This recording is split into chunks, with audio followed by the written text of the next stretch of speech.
Hello student, last class में मैंने आपको एक्सरसाइज 1.2 कराई थी। आज हम एक्सरसाइज 1.3 कर रहे हैं। 1.3 को करने से पहले कुछ डेफिनेशंस हैं जो हम करेंगे। फर्स्ट डेफिनेशन आपकी आती है, that is the unit. Unit क्या होता है? दो नंबर ए बी अगर इंटीजर हैं और ए बी इक्वल टू 1 है तो ए बी ए या बी को आप यूनिट बोलोगे। जब हम नेचुरल नंबर की बात करते हो तो 1 इज ओनली यूनिट। जब हम इंटीजर की बात करते हैं तो 1 और -1 आपका क्या आता है? यूनिट आता है। प्राइम नंबर क्या होते हैं? Prime number a non integer p is said to prime number अगर प्राइम नंबर 1 से ग्रेटर हो और prime number is not exactly divisible by any number except 1 और इटसेल्फ।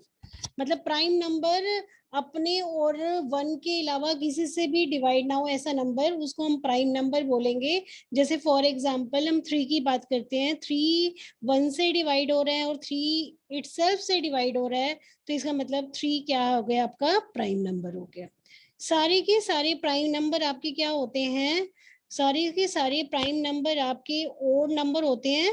बट एक ऐसा टू ओनली ऐसा नंबर है जो आपका इवन प्राइम नंबर होता है। All other prime being odd. सारे प्राइम आपके ओड होते हैं बट सारे ओड जरूरी नहीं है कि आपके प्राइम नंबर्स हो। ठीक है। नेक्स्ट डेफिनेशन आती है कंपोजिट। कंपोजिट क्या होता है कि a composite number is divisible by number other than 1 or itself। 1 और itself को छोड़ के अदर नंबर से भी डिवाइड हो तो उसको हम कंपोजिट बोलते हैं। जैसे 15 है, 15 1 से डिवाइड हो रहा है, 15 15 से भी डिवाइड हो रहा है, बट 15 3 से भी 15 डिवाइड होगा, 5 से भी 15 डिवाइड होगा। तो अदर मतलब 1 और itself को छोड़ के अनदर नंबरों से डिवाइड हो, that is the composite number. जैसे 15 को हम कैसे लिख सकते हैं? 3 इंटू में 5। 90 की बात करूं मैं, 92 इंटू में 3 इंटू में 3 इंटू में 5, तो इसको मैंने लिख दिया 2 इंटू में 3 की पावर 2 इंटू में 5। ओके। अब हम आते हैं कोप्राइम पे। कोप्राइम क्या होते हैं? कोप्राइम और कोप्राइम को हम रिलेटिव प्राइम भी बोलते हैं। दो integer A be relative prime और कोप्राइम कब कहेंगे? जब दोनों का जीसीडी 1 हो। जब जीसीडी 1 हो तो हम दोनों नंबर को रिलेटिव प्राइम या कोप्राइम कहेंगे। जब मतलब वो आपस में क्या होते हैं? कोप्राइम होते हैं। ठीक है। जैसे मान लो मैंने ये ले लिया कि आप मैं 4 और 15 की बात करती हूँ, तो आपको पता है 4 और 15 का जब आप जीसीडी निकालोगे 1 हो गया, तो 4 और 15 आपका क्या हो गया? को प्राइम हो गया।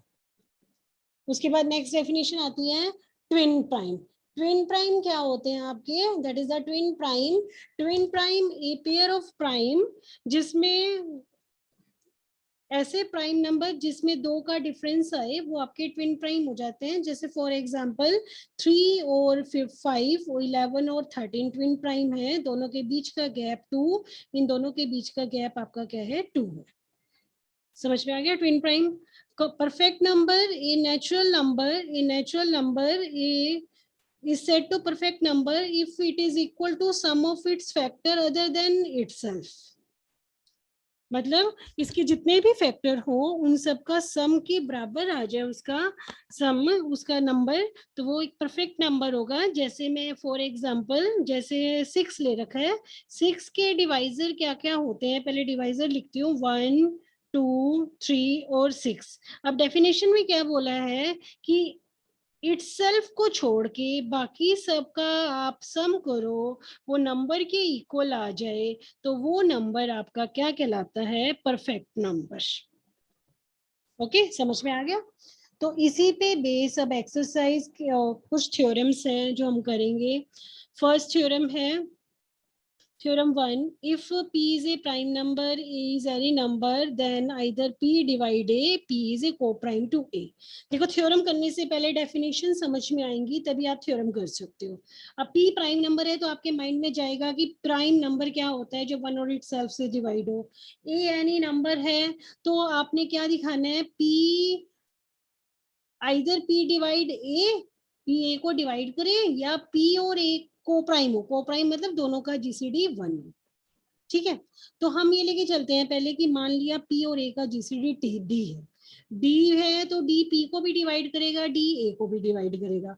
अब सिंस डी पी को डिवाइड कर रहा है, बट पी क्या है, प्राइम नंबर, प्राइम नंबर के जो होता है वो वन और इटसेल्फ से डिवाइड होता है। इसका मतलब डी या तो वन होगा या डी पी होगा। अगर डी वन है, डी को मैंने वन मान लिया, तो पी और ए आपका क्या हो गया, one, that is P R coprime. अगर डी पी है तो P A equal to P आ गया, इसका मतलब पी डिवाइड कर रहा है आपका ए को। P A equal to p का मतलब पी आपका पी जीसीडी बन गया। जीसीडी बनते ही इसका मतलब पी पी को भी डिवाइड कर रहा है, पी ए को भी डिवाइड कर रहा है, तो आपको ये दिखाना था पी ए को डिवाइड करे, तो आपका ये प्रूव हो गया। ठीक है, समझ में आ गया। तो जब भी आप थ्योरम करो पहले डेफिनेशंस आपको समझ में आनी चाहिए, तभी आप थ्योरम कर सकते हो। नेक्स्ट थ्योरम है आपके पास, every natural number greater than one has a prime factor. Every natural number greater than one, कोई भी नेचुरल नंबर वन से ग्रेटर है, हैज ए प्राइम फैक्टर, उसका एक प्राइम फैक्टर होगा, has at least one prime factor, एक prime factor होगा उसका। तो हमने मान लिया n एक नेचुरल नंबर है, ग्रेटर देन वन है, देन आइदर n, अब एक n नंबर है वन से ग्रेटर है तो वो प्राइम होगा या कंपोजिट होगा, दो ही टाइप के नंबर आते हैं। अगर n प्राइम है तो इसका मतलब n is a prime factor of n। If n is a composite है तो कंपोजिट का मतलब, कंपोजिट की डेफिनेशन उसका एक ऐसा फैक्टर होगा जो वन और n के इटसेल्फ है। तो हमने मान लिया p is the least factor of n other than one और इटसेल्फ, तो p वन और n के बीच में लाई करेगा और p n को भी डिवाइड करेगा। नाउ आपने प्रूव करना है कि जो हमने p अदर फैक्टर लिया वो आपका एक प्राइम नंबर है। हमें ये दिखाना है कि every natural number other than one has at least one prime factor, कम से कम एक प्राइम फैक्टर होगा आपका। तो हमने मान लिया कि p प्राइम नहीं है, p कंपोजिट है। p कंपोजिट है तो इसका मतलब p के अदर देन वन और p के अलावा भी फैक्टर होंगे, तो हमने मान लिया p1 और p2 जो इसके फैक्टर हैं, तो p equal to p1 p2। तो P1 P को डिवाइड करेगा, but from one P N को डिवाइड कर रहा है, तो P1 N को डिवाइड करेगा। P1 N को डिवाइड कर रहा है, इसका मतलब P1 P से छोटा है एंड P1 P से छोटा है। तो ये कंट्राडिक्शन कर रहा है अपनी चॉइस पे कि P has a least factor of N। तो इसका हमने ये माना था P आपका लीस्ट फैक्टर है, लीस्ट मतलब सबसे छोटा फैक्टर है, और यहाँ पे ये हो गया P1 P से छोटा हो गया, इसका मतलब लीस्ट फैक्टर, इसका मतलब P is not a composite, P is a prime number. तो every natural number N greater than one has a prime factor. तो डेफिनेशंस को देखते हुए थ्योरम प्रूव करी है, तो डेफिनेशंस आपको आनी चाहिए तभी आप थ्योरम प्रूव कर सकते हो। तो नेक्स्ट थ्योरम पे आते हैं हम। नेक्स्ट थ्योरम है इक्लूडी फर्स्ट थ्योरम। इफ स्टेटमेंट क्या है, कई बार बाय नेमिंग भी आ जाती है, ये सिंपल सी थ्योरम है, ज्यादा टफ नहीं है। थ्योरम में क्या है, देखो मैं इसको ऐसे समझा देती हूँ ताकि आपका थोड़ा सा इंटरेस्ट चेंज हो जाए। हमें क्या दे रखा है, p एक प्राइम नंबर है, ठीक है, और P आपका AB को डिवाइड कर रहा है, तो आपको प्रूव करना है आइदर P डिवाइड A और P डिवाइड B, ये आपने प्रूव करना है। अब आप प्रूफ में देखो, जबकि सामने दे रखा है, फिर भी मैं आपका इंटरेस्ट चेंज करने के लिए बता रही हूँ। P डिवाइड कर रहा है AB को, तो there exist an integer D such that AB equal to PD, okay, by the definition of divisibility. ठीक है, अब हम मान लेते हैं इफ पॉसिबल, हमें प्रूव करना है पी ए को भी डिवाइड करे, पी बी को भी डिवाइड करे, तो हमने मान लिया इफ पॉसिबल पी ए को डिवाइड नहीं कर रहा, P doesn't divide A.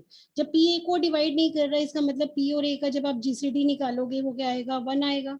GCD one है तो there exist an positive integer m और एन से मल्टीप्लाई कर दिया, that is equal to one.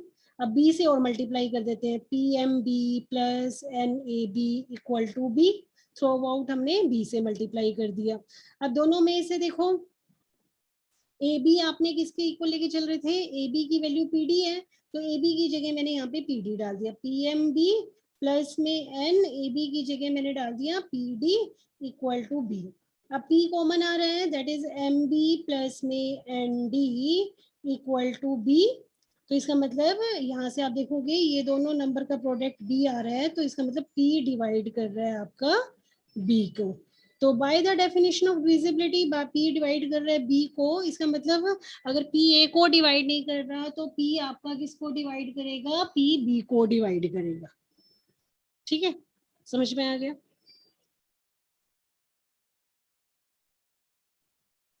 ठीक है, एक बार यहीं तक थ्योरम कर लेते हैं, नेक्स्ट थ्योरम हम नेक्स्ट में करेंगे। तब तक के लिए थैंक यू।